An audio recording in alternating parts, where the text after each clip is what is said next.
Volvemos al Jorge Manrique una vez más para mostrarles algunos de los secretos. En esta ocasión, ese espacio, ese museo dedicado al humanismo y la ciencia.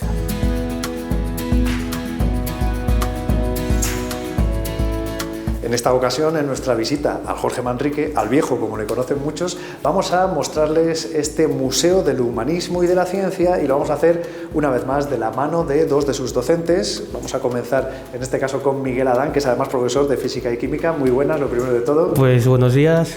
Hablamos que en este caso es uno de esos espacios que no todo el mundo conoce, pero que ya lleva unos años expuesto al público, si no me equivoco, desde 2018, ¿no? Este espacio en concreto de 2018, efectivamente.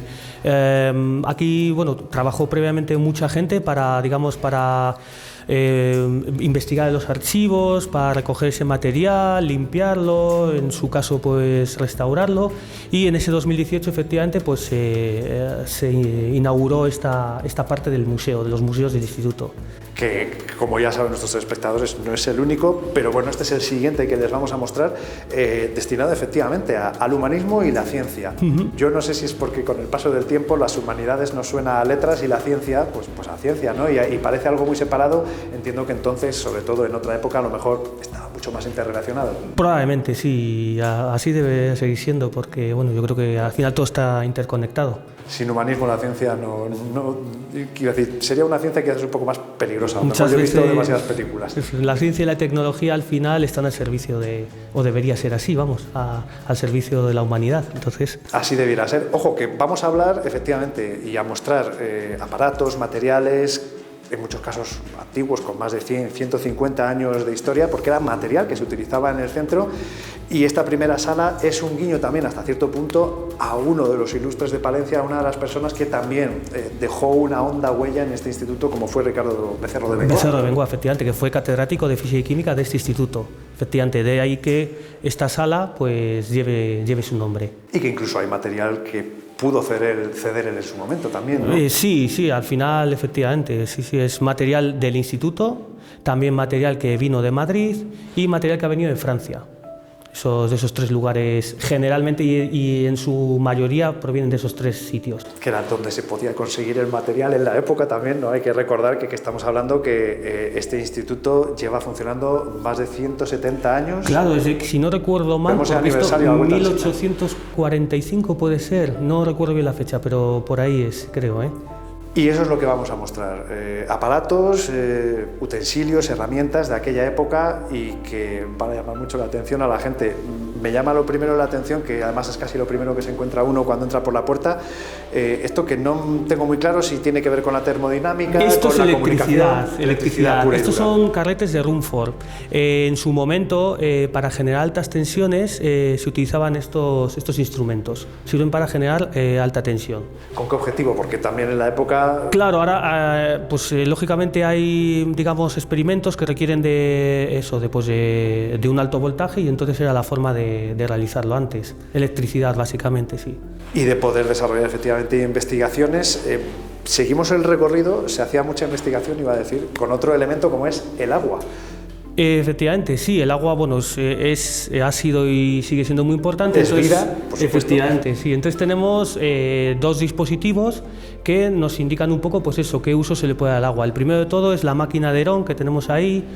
Digamos que con ello intentamos explicar uno de los motores más sencillos que existen. Es casi como una probeta boca abajo. Sí, efectivamente. Entonces, en la zona más ancha, lo que hacía era depositarse agua, el agua caía, y entonces sale por esos dos tubos que veis, que están, digamos, colocados en sentidos contrarios. Eso generaba un par de fuerzas y entonces eso gira. Y así se fabrica, pues digamos, un motor muy sencillo. Un motor de agua, es decir, el agua que decía yo es vida, el agua también es energía. Efectivamente, eso es energía, se transmite de esa manera, entonces se transforma en trabajo o, bueno, pues lo que haga falta, en energía cinética, mueve las turbinas, por ejemplo, en las centrales hidroeléctricas, bueno. Y me estaba acordando yo precisamente... de las hidroeléctricas, pero también de los molinos, algo muy básico, ¿no? Claro, los molinos funcionan parecido, los aerogeneradores, pero con aire en vez de con agua, pero es el mismo sistema, efectivamente. Mueve unas turbinas, eso, digamos, mueve un imán y aparece ahí una corriente eléctrica inducida, pues son muy parecidos los sistemas al final de generar electricidad. Y vemos otra fuente que en este caso entiendo que tenía otra función, otro objetivo, porque ahí no veo motor o no veo yo ese efectivamente. movimiento. Pues mira, esta fuente es muy curiosa porque trata de emular esas máquinas que se conocen como máquinas de movimiento perpetuo. Lo que se hacía era lo siguiente. Efectivamente, eso es. Lo que hacían era lo siguiente. Veis que hay como 3 tubos, ¿no? En estas 2 esferas. En la primera esfera llega a los 3 tubos y en la segunda esfera solo hay uno de los tubos. Bueno, pues esto funcionaba de la segunda manera. Lo primero que hacía eran las 2 esferas se llenaban de agua a la mitad. La otra mitad era aire. ¿Qué se hacía después? Pues se echaba agua por aquí, entonces ese agua cae a la esfera inferior, entonces el agua al caer presiona el aire y el aire presiona a su vez el agua que subía por este tubo que vemos aquí y salía por este pitorro. Volvía a caer, volvía a bajar, volvía a funcionar toda la vez. Por eso comento que es como un intento, efectivamente, de máquina perpetua. Sabemos que no es así, porque esto en cuanto el agua por el rozamiento va perdiendo energía, cada vez, digamos, tiene menos altura ese agua y dejaría de funcionar, lógicamente, porque si no, como tú decías, pues ya estaba resuelto el problema de energía en gran parte de los problemas del mundo, efectivamente. Pero no es así. Y salimos del mundo del motor y vamos con algo, iba a decir, mucho más evidente y más similar, iba a decir, a lo que hemos visto, podido conocer en estos tiempos, incluso antes de que entrase todo lo digital, ¿no? Una balanza pura y dura. Claro, eso es. Pues las balanzas hasta hace no tanto, bueno, depende de las que tengas. Si nos escucha alguien de 20 años, pues no. Pero si nos escucha alguien de 60, pues efectivamente estas son las balanzas que se usaban hasta hace no tanto. Y que tenían en cualquier frutería, en cualquier sitio del mercado. Y estas pues son de un poco más pequeñas porque se miden masas pues más pequeñas, pues por ejemplo para un laboratorio de química. En este caso seguimos moviéndonos en la física, porque son, digamos, instrumentos que sirven para estudiar la electricidad. Entonces, por ejemplo... Me recordaban más a Tesla que otra cosa, no sé por qué no ha apostado por...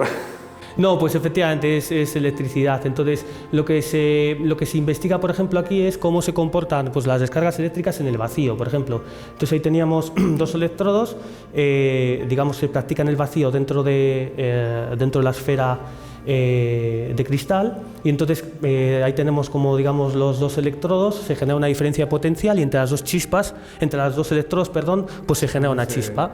Entonces, en algunos casos, por ejemplo, lo que se puede estudiar es, dependiendo del tipo de chispa, luego hay unos instrumentos que se llaman espectroscopios, que dependiendo del tipo de luz que emiten, el gas que hay dentro puede ser uno u otro, con lo cual tampoco vas muy desencaminado porque se puede analizar diferentes sustancias gaseosas que pueda haber ahí en esa esfera. Es que están interrelacionados, si va de la mano la física y la química, por algo será. Y vamos a volver a hablar, iba a decir, de agua, porque veo 2 bombas. Sí. Que no se me ocurre la utilidad que podían tener o el objetivo que tenían en un centro escolar como este. Claro, aquí en el Instituto Jorge Manrique se estudiaba la asignatura de agricultura. Y entonces estos son modelos, tanto esa de ahí como aquella de allá, son modelos de bombas de, digamos, extracción de agua. Entonces se explicaba digamos, a pequeña escala cómo a través de la formación de vacío pues se extraía, se succionaba el agua y se podía utilizar ese agua pues eso para el tema de agricultura. Entonces, digamos, son modelos a escala de lo que se utilizaba en aquella época. Hemos hecho un pequeño recorrido por esta sala, no podemos enseñarlo todo. Esto tiene que venir a verlo en persona. Así es. ¿Vamos a la siguiente? Sí es. Vamos a ver y se lo enseñamos. Muy bien.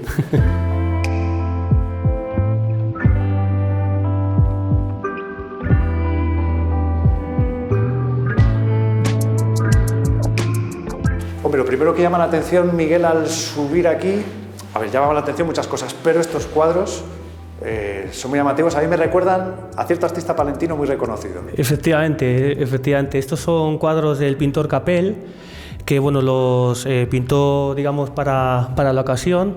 Entonces, bueno, os comento un poco de qué va cada cuadro. Sí, porque tiene su historia, ¿no? Y sobre todo su representación. Y más de lo que parece, de hecho.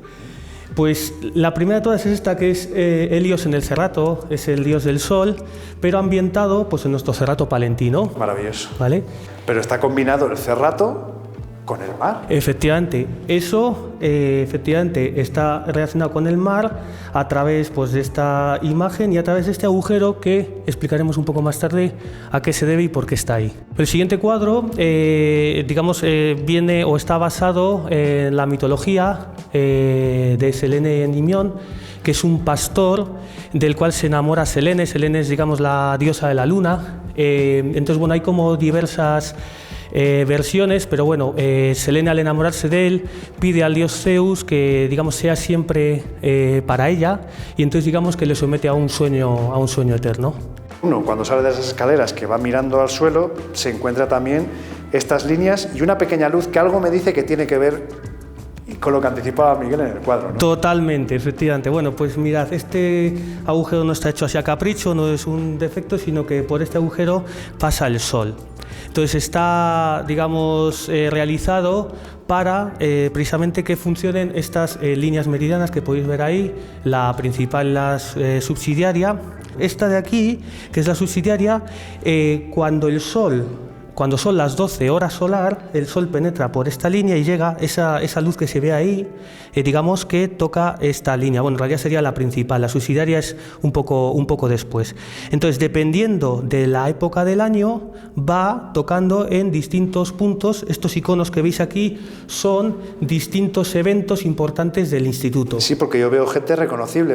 A ver, quiero reconocer a Trinidad Arroyo. Efectivamente, sí. Puede ser Becerro de Bengoa. Pues Becerro de Bengoa, eso es, sí. No me arriesgo más porque seguro que... Están patino. todos ahí, efectivamente. Yo tampoco conozco todos, ¿eh? Y es un guiño también, al fin y al cabo, a la historia del centro. Claro, efectivamente, por eso está así, eso es.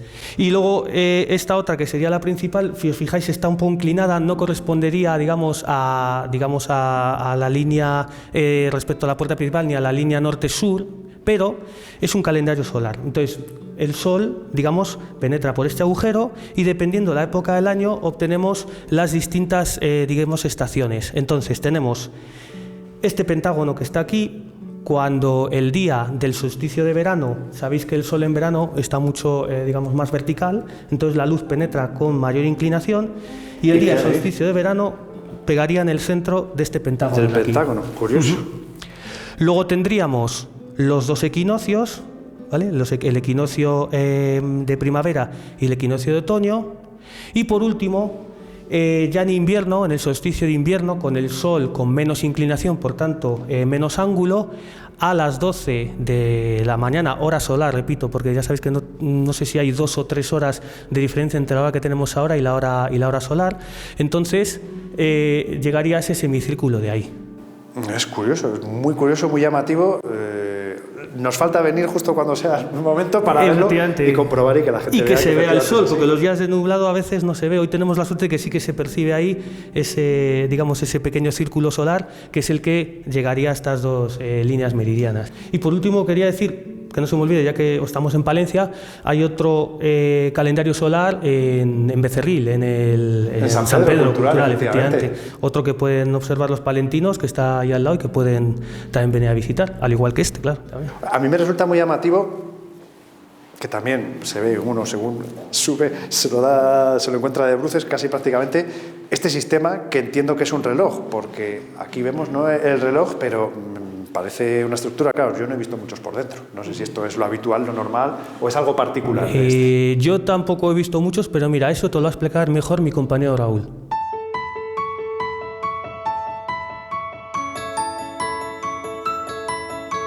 Nos lo adelantaba Miguel. La otra persona que enseña este museo del humanismo y la ciencia es Raúl Merino. Muy buenas, lo primero de todo, Raúl. Buenos días. Que nos decía, o le preguntaba yo, esa conexión entre el reloj y las campanas tiene una razón de ser, ¿no?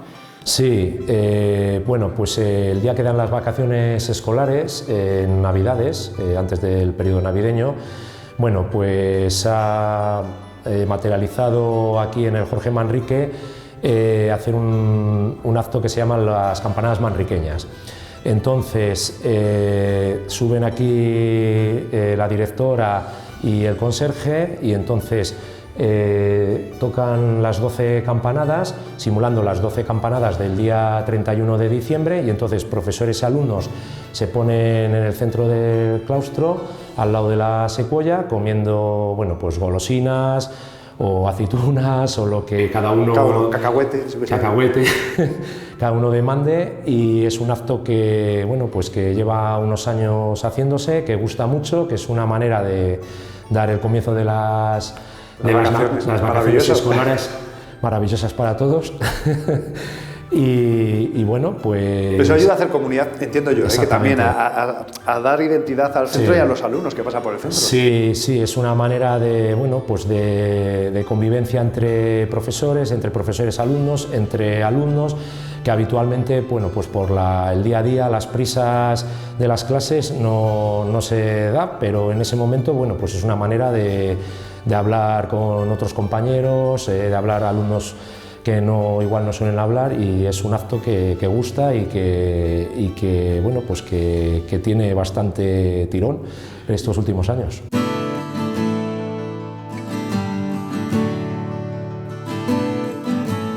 La última sala, el último de estos 3 espacios que comprenden este museo, esta exposición del humanismo y de la ciencia, está muy centrada en la óptica, ¿verdad, Raúl? Que sí, hay más elementos, ¿no? Pero quizás es algo también muy relacionado con el medio en el que nosotros trabajamos y gracias al cual la gente puede enterarse de la existencia de estos espacios, ¿no? Exactamente, sí. A ver, bueno, pues en este museo, esta sala principalmente es la sala de óptica. Aparte, en las otras salas también se toca magnetismo, electricidad, se toca también, bueno, aquí también tenemos cosas de química, aparatos que se usaron en los laboratorios de química, y también hay aparatos relacionados con la neumática, pero esta principalmente es una sala dedicada a la óptica. Y bueno, pues aquí en el medio, por ejemplo, pues tenemos el telescopio refractor, que se compró a una casa francesa, que demandaba el centro, que quería el centro algo representativo para que lo usaran luego en sus clases, y bueno, pues fue una compra destacada en su momento. Claro que hoy puede ser más fácil hacerse con un aparato mucho más moderno, obviamente, ¿no? Pero que haga este servicio en la época sería bastante más complicado y costoso. Sí, porque bueno, pues claro, los medios para realizar la compra, pues todo era a través de cartas a Francia, luego para traerlo aquí a Palencia. No había correos express. No había correos express. Entonces, pues con carros y caballos, o sea que, claro, eran otros tiempos. ¿Cuánto podía tardar en llegar? Claro, pues sí, bastante tiempo.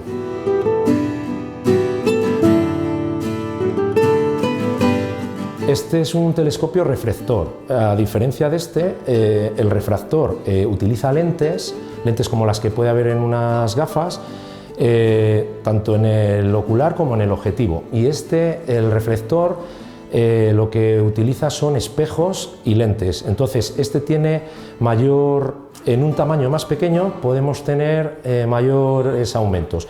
Por eso tenían problemas con el telescopio refractor, porque necesitaban longitudes grandes para poder llegar a un alcance más lejos. Entonces, inventaron este otro, el reflector, y con esto se consiguieron mayores aumentos en un tamaño más pequeño.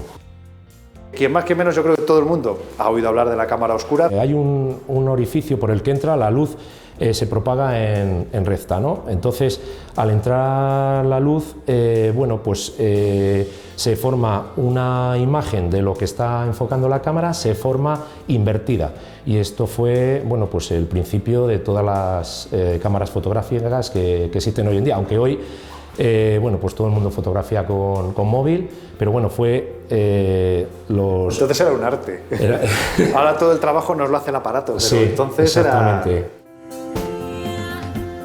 Claro, la vinculación con el mundo de la química nos lleva, por ejemplo, a que Raúl conozca y controle mucho estos aparatos y estos elementos e instrumentos que se utilizan en otros ámbitos también, pero claro, me ha llamado la atención, por ejemplo, el globo terráqueo de pizarra, un globo terráqueo negro, dices, ¿y aquí dónde están los países? ¿Hay que rascar? No, casi hay que dibujarles. Sí, exactamente, sí. Bueno, pues era utilizado por los profesores de la época pues para hacer anotaciones con tiza en el globo y poder enseñar a sus alumnos en ese momento lo que demandaran. y vemos al lado estufas y hornillos, que eso sí que intuyo que está más relacionado precisamente con el mundo de la química, ¿no? Sí, bueno, pues si necesitaban hacer reacciones químicas, pues ahí tenemos, por ejemplo, mecheros Bunsen o calderines que utilizaban alcohol o aceite como combustible para poder quemar ciertos productos y que reaccionaran en algunas reacciones químicas. Justo encima veo que me llama mucho la atención, no me imagino cómo se medía la temperatura con estos, no sé llamarlos aparatos, vasijas.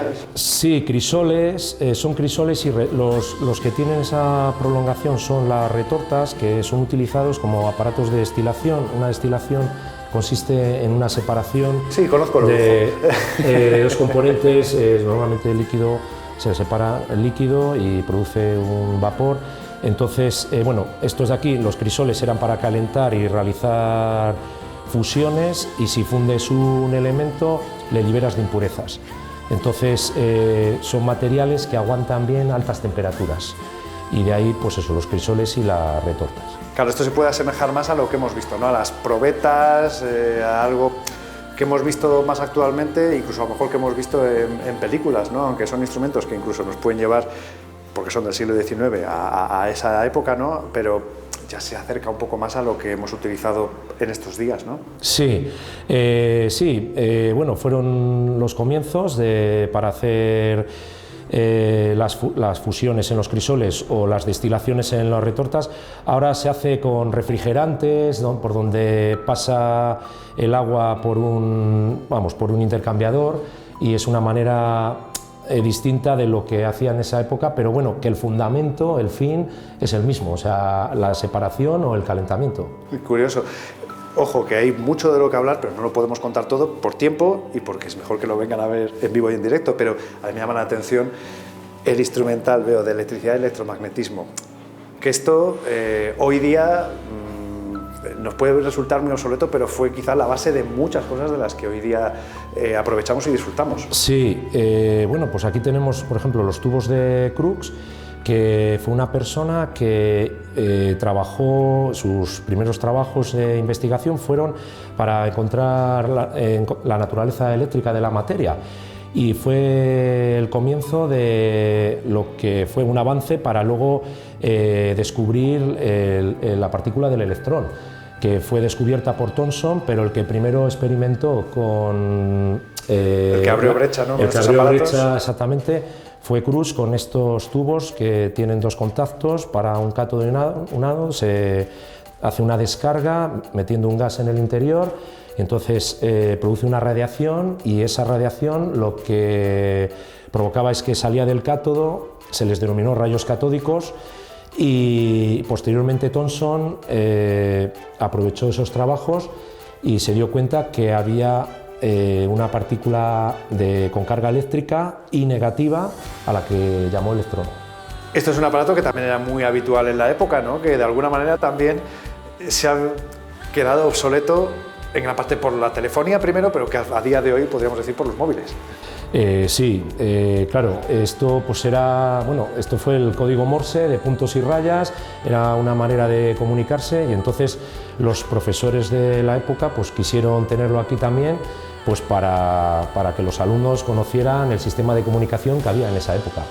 Y que era yo por lo menos lo asocio mucho a la época bélica, pues a oír esos mensajes, ¿no? Pero sí, claro, es que es lo que había en la época, eso y la paloma mensajera. Exactamente, es que no disponían de más medios, entonces era lo puntero en la época, y entonces pues el Instituto Jorge Manrique pues quería tener los avances más modernos de aquella época y la tecnología más puntera. Para la exposición de sus clases utilizaban diapositivas de diversos materiales, bueno, pues de todas las áreas, desde la biología, la química, la física, y entonces la manera que tenían de exponer, entonces claro, no teníamos pizarras digitales, pues bueno, pues con un proyector de diapositivas. El fundamento del proyector de diapositivas, bueno, lo que hace, tienes que poner la diapositiva al revés para que así salga bien proyectada en la imagen.